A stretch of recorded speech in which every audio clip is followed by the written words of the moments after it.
All right, let's talk about the wildest, most over-the-top romance you've ever heard of. Seriously. We're about to dive into a 400-year-old Chinese masterpiece that makes modern rom-coms look like, I don't know, a boring documentary. This is on a whole other level.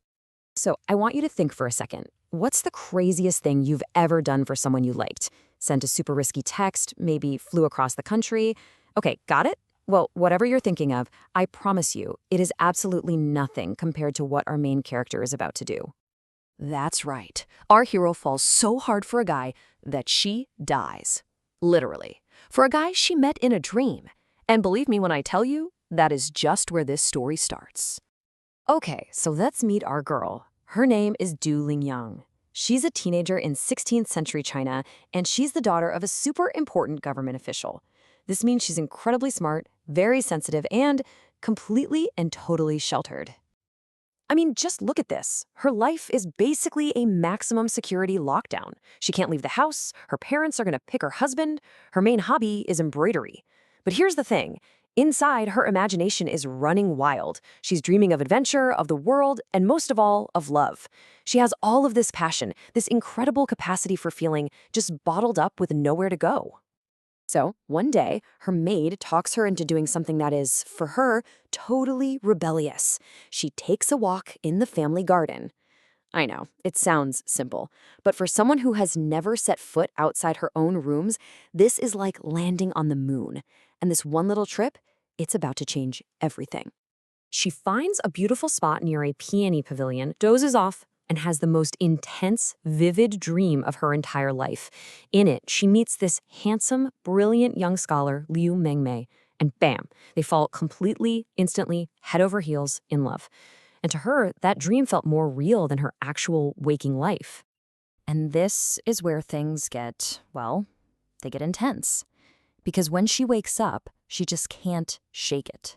That feeling, that man, it was too real. She becomes completely obsessed with a guy who, might not even exist. This passion is so powerful, so real to her, that it actually starts to affect her physically. So, here's what happens. She gets lovesick. I'm talking terminally lovesick. She stops eating, she just pines away for this man from her dream until her health completely fails. She is, and this is not a metaphor, literally dying of a broken heart for a dream guy. But before she goes, she does one last thing. She uses what little strength she has left to paint a self-portrait. It's kind of like her one last epic selfie, which she hides in the garden, hoping that somehow, some way, her dream lover is real and will one day find it. And then she dies. And that's just Act 1, folks. Okay, fast forward 3 years. Now we meet a real-life scholar who's feeling pretty down on his luck after failing his big exams. And his name is, wait for it, Liu Mengmei, the guy from the dream. And by complete chance, he ends up wandering into the very same, now abandoned, garden. And what does he find there? You guessed it, her portrait, the painting she left behind. He sees it and is just completely floored. It is love at first sight with a painting. He takes it home, hangs it on his wall, and starts talking to it like she's really there. Now hold on, because this is where it gets really weird. Dueling spirit, it's been hanging around the garden this whole time. Turns out, she was told in the underworld she still had a love story to finish on Earth. So when her dream guy actually shows up in the flesh, her spirit follows him right home. So one night, poof, she appears to him. Not as a painting, but as a spirit. And is he terrified? Nope, he is thrilled. The girl he fell in love with from the painting is here. So they start this passionate, nightly romance, just your classic boy meets ghost love story. So, you know how we talk about ghosting in modern dating? Well, this gives that term a whole new meaning. After they've been having this supernatural love affair for a while, she finally comes clean. She's like, so, I'm a ghost, and I need you to do me a little favor. I need you to go dig up my grave. I mean, can you even imagine that conversation? Honey, I love you, you're great, but if we're gonna make this official, you need to grab a shovel and go find my coffin under the big tree out back. It's the biggest ask in history, but Liu Mengmei is so completely in love, he doesn't even hesitate. He's just like, okay, let's do it. And the absolute craziest part is, it works. He finds the coffin, he opens it, And because her spirit was so powerful and her love so strong, she comes back to life. She is literally resurrected by passion. It's completely unbelievable and totally awesome. Okay, so you'd think coming back from the dead would be the final boss battle, right? Wrong. That was the easy part. Now they have to face the scariest challenge of all, telling her dad. So they go find her father, who has no idea his daughter is alive again, and they try to explain the whole, situation.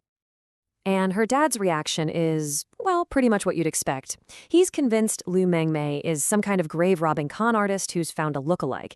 It takes the literal emperor of China to step in, confirm her identity, and finally convince her dad to give his blessing.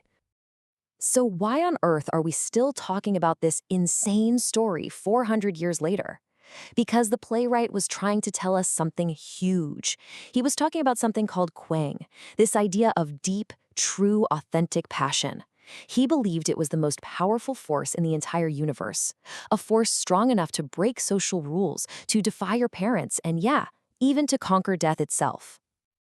And this famous line from the play just sums it all up, doesn't it? This kind of deep feeling, it doesn't come from anywhere logical. You can't explain it, it just is. And once it takes hold, it just keeps going deeper. It really leaves you wondering, doesn't it? After hearing a story where pure emotion can literally reverse death, you have to stop and ask yourself, could it be true? Is it possible that the most powerful, most unstoppable force in the entire universe is just a feeling? Something to think about.